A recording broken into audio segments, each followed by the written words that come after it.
Siendo las 23 horas del día 10 de abril del año en curso, se abre la presente audiencia intermedia dentro de la causa penal relativa a los hechos ocurridos en San Salvador Atenco en mayo del 2006. Se hace constar la presencia del Ministerio Público, la defensa y el asesor jurídico de la víctima. El objeto de la presente audiencia es resolver sobre la legalidad de la detención, la admisión de los medios de prueba y, en su caso, dictar el auto de apertura a juicio oral. Conforme a lo dispuesto a los artículos 16 y 20 de la Constitución Política de los Estados Unidos Mexicanos, así como los artículos 308, 309, 346 y los demás relativos del Código Nacional de Procedimientos Penales, consiste en calificar la legalidad de la detención, resolver sobre la admisibilidad o exclusión de los medios de prueba y determinar la situación jurídica de las personas imputadas. Se le concede el uso de la palabra al Ministerio Público. Con su autorización, señoría, esta representación social comparece ante usted para exponer la postura institucional respecto a los hechos ocurridos durante un operativo policial entre 3 y 4 de mayo de 2006 en las localidades de Texcoco y San Salvador Atenco, Estado de México, en respuesta a una protesta activista de una organización campesina de la zona. De acuerdo al principio de objetividad establecido en el artículo 21 constitucional y en términos del artículo 129 Código Nacional de Procedimientos Penales de la investigación realizada, esta representación social sostiene que los elementos policiales intervinieron en un contexto de desorden público y que por tal motivo era necesario restablecer el orden y garantizar la seguridad del Estado con fundamento en el artículo 21 constitucional, que define salvaguardar el orden, la vida, la seguridad, las libertades, la inseguridad y el patrimonio de las personas, garantizando el orden público. En términos del artículo 133, establece la inviolabilidad de la Constitución, señalando que el orden constitucional no pierde fuerza ni vigor, incluso en casos de rebelión. En este sentido, la actuación de los policías se llevó a cabo en el cumplimiento de su deber, en ejercicio de la función de seguridad pública, ya que la Ley Nacional de Seguridad Nacional habilita al Estado para tomar acciones contra amenazas en contra de la seguridad nacional. El grupo de manifestantes se encontraba alterando el orden público, bloqueando el paso de la carretera Texcoco-Lechería. Asimismo, también se realizaron enfrentamientos con los policías. Por tal motivo, estas conductas indican que fueron detenidos en flagrancia, concluyendo que, para efectos del Ministerio Público y para acreditar lo anterior, se ofrecen los siguientes medios de prueba. En primer término, esta representación social ha recabado datos de prueba suficientes de la investigación realizada en torno a los hechos materia del presente proceso relacionados con detenciones arbitrarias de las personas, confesiones bajo tortura y violaciones a la cadena de custodia. De la investigación realizada se desprende que existieron conductas delictivas, mismas que serán acreditadas con medios de prueba tales como testimonio de los elementos policiales. Reportan que derivado de los enfrentamientos con los manifestantes, los policías fueron agredidos y se vieron lesionados. Por tal motivo se evidencia la flagrancia. Los peritajes sobre la identificación precisa del lugar y circunstancias del aseguramiento del arma metal machete identificada como un arma de resistencia, las cuales fueron confiscadas. Asimismo, no se cuenta con pruebas suficientes que acrediten de manera individual la responsabilidad penal de los elementos policíacos. Las lesiones reportadas se derivan de los enfrentamientos que tuvieron con los elementos de seguridad pública en el contexto operativo y no se han demostrado un nexo causal directo entre los imputados y los actos denunciados. Esta representación social sostiene que las pruebas recabadas dentro de la investigación cumplen con los requisitos de legalidad y autenticidad, no presentan vicios que justifiquen su exclusión y permiten sostener una acusación conforme a derecho. Derivado de lo anterior, esta representación social solicita que se le imponga a los detenidos una penalidad por los delitos de flagrancia, alteración al orden público, agresiones a los elementos policíacos en el cumplimiento de su deber. Esta representación social solicita como medidas de seguridad la identificación de los responsables, la protección de las víctimas, la integración de pruebas lícitas para sostener la acusación.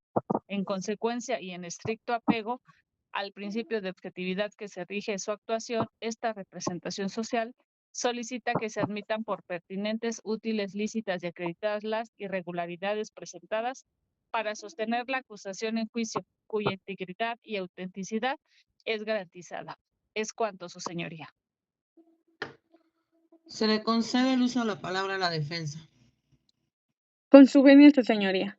Comparece esta defensa en representación de los imputados con fundamento en los artículos 334, 335 y 336 del Código Nacional de Procedimientos Penales, con el objeto de formular observaciones a la acusación presentada por el Ministerio Público, así como solicitar la exclusión de diversos medios de prueba que vulneran derechos fundamentales. Asimismo, esta defensa velará por el respeto a los principios de presunción de inocencia, debido proceso y legalidad, consagrados en la Constitución Política de la Constitución Política de los Estados Unidos Mexicanos.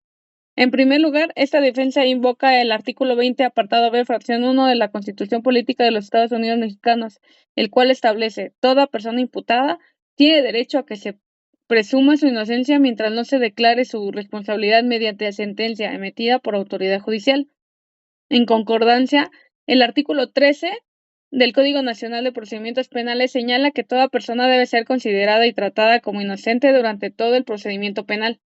En el presente caso, la acusación formulada por el Ministerio Público no logra establecer de manera individualizada la conducta atribuible a cada imputado, derivado de las detenciones masivas realizadas durante el operativo en Salvador Atenco. Por lo tanto, la acusación carece de elementos suficientes para acreditar la participación directa de los imputados. Con fundamento en el artículo 335 del Código Nacional de Procedimientos Penales, esta defensa formula observaciones a la acusación presentada por el Ministerio Público. En particular, no se individualiza la conducta específica atribuida a cada imputado. Se pretende atribuir responsabilidad penal derivada de detenciones colectivas sin precisar la participación directa de cada persona. Esto vulnera el principio de responsabilidad penal individual, que constituye uno de los pilares del sistema penal acusatorio.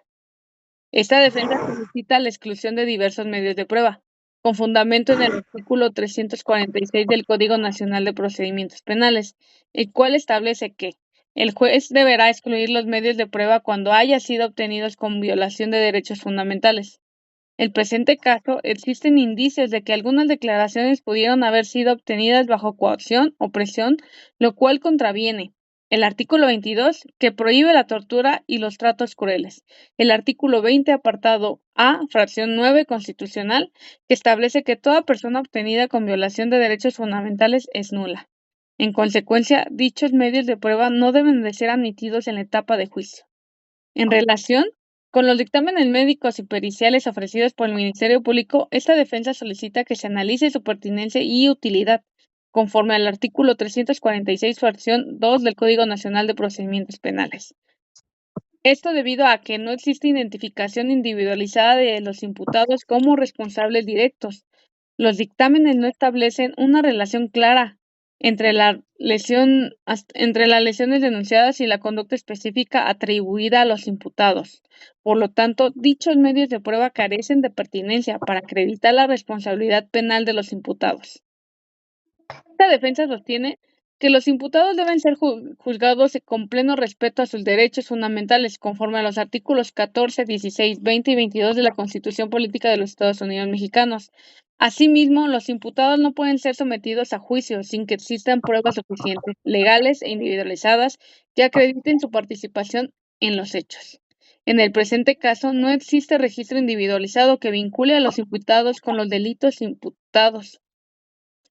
Existen señalamientos de declaración obtenidas bajo coacción. Los dictámenes médicos presentados por el Ministerio Público no acreditan de manera directa la responsabilidad de los imputados. Con fundamento en los artículos 334, 335 y 346 del Código Nacional de Procedimientos Penales, así como los artículos 14, 16, 20 y 22 de la Constitución Política de los Estados Unidos Mexicanos, esta defensa solicita a su señoría: 1. Tener formuladas las observaciones a la acusación presentada por el Ministerio Público. 2. Excluir las medidas de pruebas obtenidas con violación a derechos fundamentales. Y 3. Admitir únicamente aquellos medios de prueba que cumplan con los criterios de legalidad, pertinencia y utilidad. Su señoría, la audiencia intermedia tiene como finalidad garantizar que solo las pruebas legales lleguen a juicio, permitir que pruebas obtenidas con violación de derechos fundamentales formen parte del juicio contravendría los principios que rigen del sistema acusatorio. Por ello, esta defensa solicita que se protejan los derechos de los imputados y se excluyan aquellos medios de prueba que no cumplen con los estándares constitucionales y procesales. Es cuanto. En este momento se le concede el uso de la palabra al asesor jurídica de la víctima. Con su autorización, señoría. Esta asesoría comparece en representación de las víctimas en términos del artículo 20, apartado C constitucional, y los artículos 109 y 110 del Código Nacional de Procedimientos Penales. Es importante señalar que en el presente caso se documentaron violaciones graves a derechos humanos, incluyendo detenciones arbitrarias, violencia sexual como forma de tortura y violaciones al debido proceso por ruptura de la cadena de custodia, a la luz del marco constitucional mexicano y los estándares internacionales. Durante esta etapa intermedia ha quedado establecido que los datos de prueba aportados por esta representación, como son exámenes médicos practicados tras la detención y evaluaciones psicológicas, son pertinentes, útiles y suficientes para sostener una acusación sólida, susceptible de ser debatida en juicio. Los elementos expuestos permiten sostener de manera razonable que la actuación estatal se apartó del marco constitucional, vulnerando el derecho a la libertad personal con fundamento en el artículo 16 constitucional, la integridad personal, la dignidad y el debido proceso de acuerdo al artículo 14 constitucional. Las víctimas fueron privadas de su libertad sin orden judicial y fuera de los supuestos de flagrancia exigidos por el artículo 16 constitucional. No se trató de detenciones legales que posteriormente se viciaron. Se trató desde su origen de detenciones ilegales y arbitrarias. El propio Tribunal Interamericano ha establecido que la privación de la libertad sin fundamento legal constituye una violación directa al artículo 7 de la Convención Interamericana de Derechos Humanos. Lo ocurrido con las 11 mujeres no puede ser minimizado como abuso o exceso individual. Fue tortura sexual. Durante su traslado y custodia, agentes estatales ejercieron violencia física, psicológica y sexual con un propósito claro: castigar, humillar e intimidar. A lo que la Corte Interamericana de Derechos Humanos ha sido categórica. La violencia sexual, cuando es ejercida por agentes del Estado con fines de control o castigo, constituye una de las formas más graves de tortura. En ese sentido, existen irregularidades sustanciales en el manejo de los indicios. Las pruebas utilizadas durante el proceso carecieron de cadena de custodia de acuerdo al artículo 227 del Código Nacional de Procedimientos Penales, lo que compromete la validez de medios de prueba y deberá ser analizado bajo el principio de exclusión de acuerdo al artículo 117, párrafo 9 del Código Nacional de Procedimientos Penales. A lo que esto no es un defecto menor, es una violación estructural al debido proceso, fundamentada en el artículo 14 constitucional. En ese sentido, solicitamos que se garantice el derecho de las víctimas al acceso a la justicia, verdad y reparación integral, de acuerdo al artículo 109 del Código Nacional de Procedimientos Penales. Que las actuaciones se conduzcan con base en el Protocolo de Estambul y el Protocolo para juzgar con perspectiva de género, conforme a criterios de la Suprema Corte de Justicia de la Nación. Que la exclusión de pruebas ilícitas no implique impunidad, sino la obligación de conducir una investigación conforme a derecho de acuerdo al artículo 117, párrafo 9 del Código Nacional de Procedimientos Penales. Que se admitan en su totalidad los medios de prueba ofrecidos por esta representación de acuerdo al artículo 262 del Código Nacional de Procedimientos Penales. Que se declare la responsabilidad internacional del Estado. Que se garantice que el juicio se desarrolle bajo estándares de derechos humanos y debida diligencia de acuerdo al artículo 12 del Código Nacional de Procedimientos Penales. Que se establezcan garantías de no repetición, incluyendo la investigación y sanción efectiva de los responsables. Señoría, este no es solo un caso penal, Es un caso que interpela al sistema de justicia en su conjunto. La etapa intermedia no puede convertirse en un filtro que excluya la verdad, sino en el umbral que permita que ésta sea plenamente esclarecida en juicio. Es cuanto. Este órgano jurisdiccional, una vez escuchadas las partes y analizado los antecedentes expuestos, procede a resolver con fundamento a los artículos 1, 16, 20 y 21 de la Constitución Política de los Estados Unidos Mexicanos, así como los artículos 227, 228, 261 al 264, 308 y 374, demás relativos del Código Nacional de Procedimientos Penales. Este órgano jurisdiccional procede a analizar la legalidad de la detención conforme al artículo 16 constitucional, el cual establece que nadie puede ser molestado en su persona, sino mediante mandamiento escrito de autoridad competente, salvo en casos de flagrancia. En este sentido, la flagrancia exige, conforme a criterios constitucionales y jurisprudenciales, la concurrencia de inmediatez temporal y personal en la comisión del delito, así como una relación directa entre la conducta y la persona detenida, lo cual no se acredita en el presente caso. Asimismo, el artículo 308 del Código Nacional de Procedimientos Penales impone al juez de control la obligación de verificar no solo la existencia formal de la detención, sino su regularidad constitucional y convencional, incluyendo el respeto a los derechos fundamentales del detenido. Del análisis de los antecedentes expuestos por las partes, este órgano jurisdiccional advierte que las detenciones fueron realizadas en un contexto de operativos masivos, sin que se haya acreditado una individualización de la conducta atribuible a cada persona detenida. La ausencia de dicha individualización impide sostener válidamente la hipótesis de flagrancia, ya que el derecho penal contemporáneo se rige por el principio de responsabilidad penal individual incompatible con detenciones generalizadas. Adicionalmente, existen señalamientos sobre el uso de fuerza, incomunicación y posibles actos de tortura, lo cual de acreditarse, vulnera de manera directa los artículos 1, 16, 20 y 22 constitucionales, así como los estándares internacionales en materia de derechos humanos.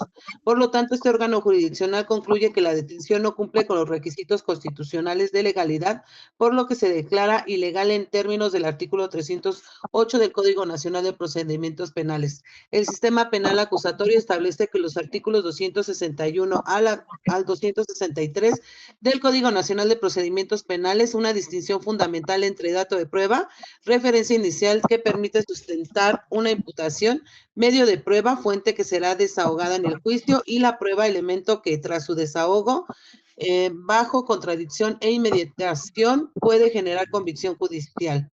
Ahora bien, el artículo 264 del Código Nacional de Procedimientos Penales establece una regla categórica.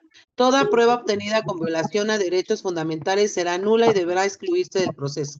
En el caso concreto, este órgano jurisdiccional advierte tres problemáticas principales: las confesiones obtenidas bajo tortura, donde existen indicios relevantes que diversas declaraciones fueron obtenidas mediante coacción violenta, violencia física, psicológica y sexual, lo que contraviene en el artículo 22 constitucional y estándares internacionales como el Protocolo de Estambul.